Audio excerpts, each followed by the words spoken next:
हमारे ज़्यादातर सभी किसानों की धान की फसल 30 से 35 दिन यानी 1 महीने के ऊपर हो चुकी है। इस समय धान में जो कल्ले बढ़ाने की संख्या है, यानी कि धान में जो फुटाव हो रहा होता है, ये आखिरी समय चल रहा होता है।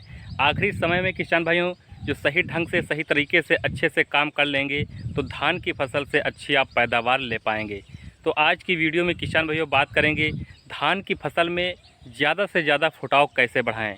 जैसा कि किसान भाइयों जो हमारी फसल है वो लगभग 30 से 35 दिन के आसपास हो रही है।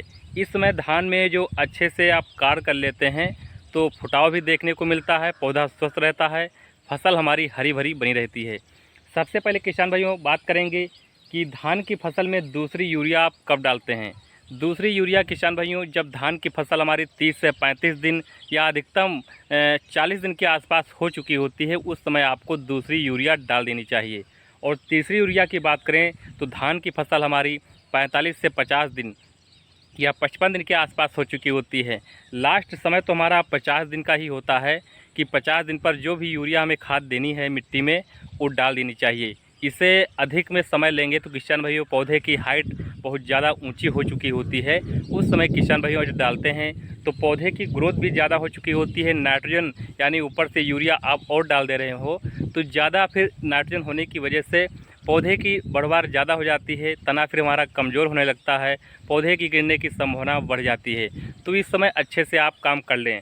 दूसरी यूरिया में किसान भाइयों आपको लेना है यहाँ पर यूरिया आप लगभग 30 से 35 केजी ले सकते हैं प्रति एकड़ के हिसाब से।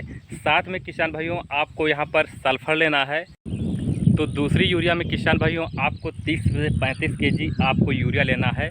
साथ में किसान भाइयों धनजाइम गोल्ड या सागरिका या जेड प्लस प्लस जो हमारी सागरिका आती है उसकी आप मात्रा 8 से 10 केजी 8 से 10 केजी प्रति एकड़ के हिसाब से आप मात्रा ले सकते हैं।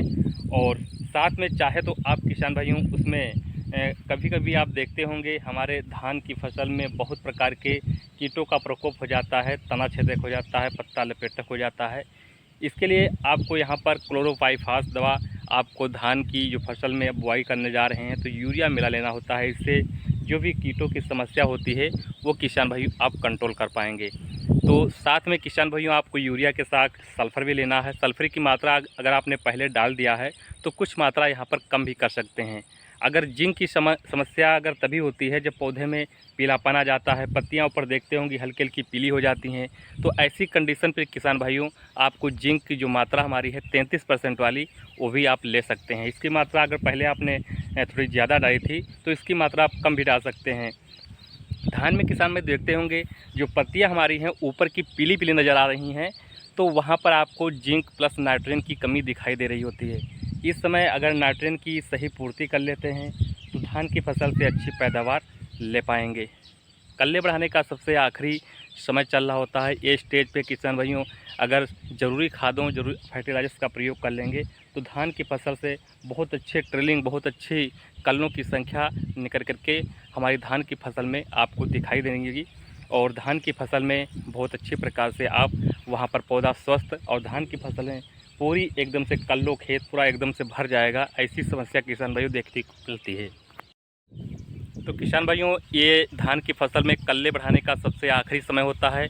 आखिरी समय पर सही कार्य कीजिए और जो भी पोषक तत्व, जो भी माइक्रोन्यूट्रिएंट्स तत्व की वहाँ पर कमी आपको दिखाई दी, पत्तियाँ ऊपर से पीली नज़र आती हैं, हल्की हल्की लाल नज़र आती हैं, तो वहाँ पर जो भी माइक्रोन्यूट्रिएंट्स तत्वों की कमी होती है, हमारी जिंक है, यूरिया है, यानी नाइट्रोजन की कमी दिखाई पड़ती है। नाइट्रोजन से पौधा हमारा हल्का पीला हो जाता है, पत्तियाँ ऊपर की पीली हो जाती हैं, तब आप समझ जाइए कि हमारे खेत में नाइट्रोजन की कमी हो गई। धान की फसल में सबसे ज़्यादा जो नाइट्रोजन जो यूरिया होती है उसकी कमी आपको दिखाई पड़ती है, क्योंकि पत्तियाँ जब पीली हो जाती हैं तो उसकी ग्रोथ रुक जाती है, बढ़वार रुक जाती है, कल्लों की जो संख्या है यानी ट्रेलिंग होती है वो भी रुक जाती है। ऐसी समस्या किसान भाइयों आ जाती है। तो जो भी मैंने बताया है दूसरी यूरिया में आपको जिंक, सल्फ़र प्लस वहाँ पर जो दीमक की समस्या है या कीटों का प्रकोप ज़्यादा है, तना छेदक है, पत्ता लपेटक है, सुंडी फीत है, उसके लिए किसान भाइयों जो मैंने बताया है, जो दवा बताई है उसका प्रयोग करके दूसरी यूरिया के रूप में आप दे सकते हैं। अच्छी प्रकार से पौधा स्वस्थ रहेगा, खेत में एकदम हरियाली बनी रहेगी। तो मिलेंगे अगली वीडियो में, तब तक के लिए नमस्कार।